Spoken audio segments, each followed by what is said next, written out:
Alright, this video is over isotopes.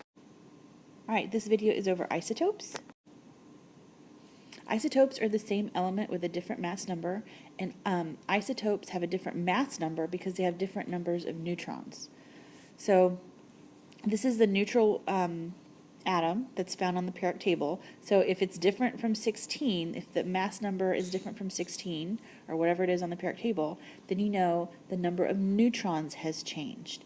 Your number of protons won't ever change, right? That's how you identify an element.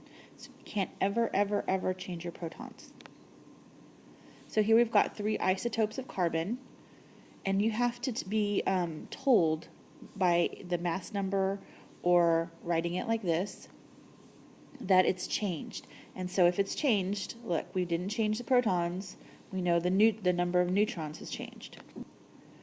So there's 2 ways to designate an isotope. You can do with hyphen notation, where you have the name dash the number, the mass number, or the symbol, where you have your element symbol and the mass number up top. Alright, so the average atomic mass on the periodic table is an average because isotopes just occur naturally in nature.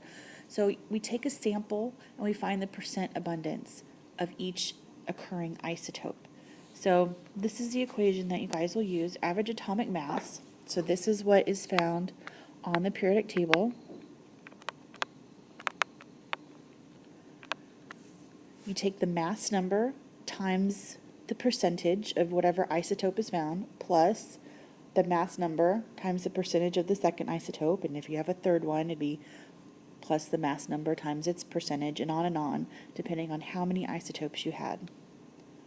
Alright, so silicon is a mixture of 3 isotopes. So here we have the mass of the first one, 27.97 times its percent abundance, and you need to put this in decimal form, right? Move it over to times 0.9223 plus the mass of the second isotope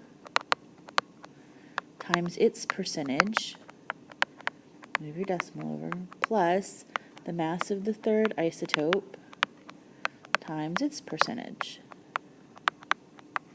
So you add all those up and you get 28.0787. And so with sig figs, just report whatever the mass was in, like so this mass was reported with 2 decimals, that's what you should report your answer in, 28.08 AMU. Alright, ions are atoms that have lost or gained electrons. So if you lose an electron, you become positive because you're losing something negative. If you gain an electron, you become negative because electrons are negative. Metals that lose electrons are called cations, and nonmetals gain electrons and they're called anions. So the way to write an ion is you have to indicate the charge. Okay, so this is the official symbol, but a lot of times we'll just write the symbol and the charge. But if there's no charge, if I don't write one of these, then you have to assume it's the neutral atom on the periodic table. Alright, try these for homework and we'll check them in class.